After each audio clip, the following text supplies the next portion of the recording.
શું કહેશો? પોલીસ અત્યારે બોલાવવામાં આવી? મારું નામ વસીમ છે, બરોબર. આ ગાડીમાં ફૂટ સ્ટેપનો પ્રોબ્લેમ છે, આમનાથી પ્રોબ્લેમ સોલ્વ થતો નથી. ગાડી રિપીટ એક જ પ્રોબ્લેમ આવ્યા છતાં આમનાથી એક વસ્તુનો પ્રોબ્લેમ થતો નથી અને વારંવાર એક જ વસ્તુ કીધા રાખે છે, તમે ગાડી સર્વિસમાં મૂકી દો, અમે રિપેર કરી દઈશું. અત્યારે પોલીસ બોલાવવામાં આવી છે, શું કહેશો?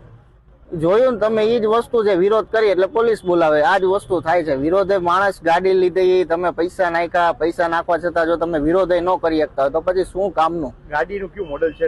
મોડેલ છે રેન્જ રોવર સ્પોર્ટ.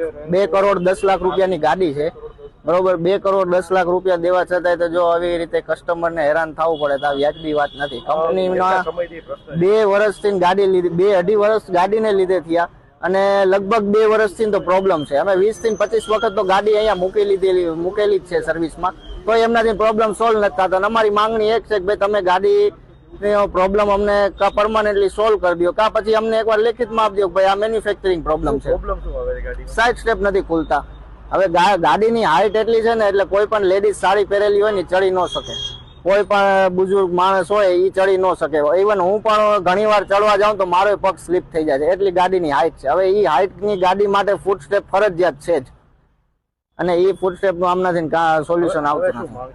માંગ એક જ છે કે આ ગાડીનું પરમાનન્ટ સોલ્યુશન આપો, કા પછી અમને લખીને દઈ દો કે ભાઈ આ ગાડીનું એકવાર સોલ્યુશન કર્યા પછી છે ને આ વસ્તુ વોરંટી ઓવર થાય ને ત્યાં લગી આ પ્રોબ્લેમ નહીં આવે. વિરોધ કઈ રીતે કર્યો?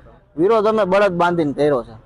ગાડી એટલા દિવસથી 3 મહિનાથી શોરૂમની બહાર પડી છે, તોય છતાં આમનાથી એ વસ્તુ રિપેર થતી નથી, તો પછી આ ગાડી ન કહેવાય, આ બળદ ગાડી જ કહેવાય.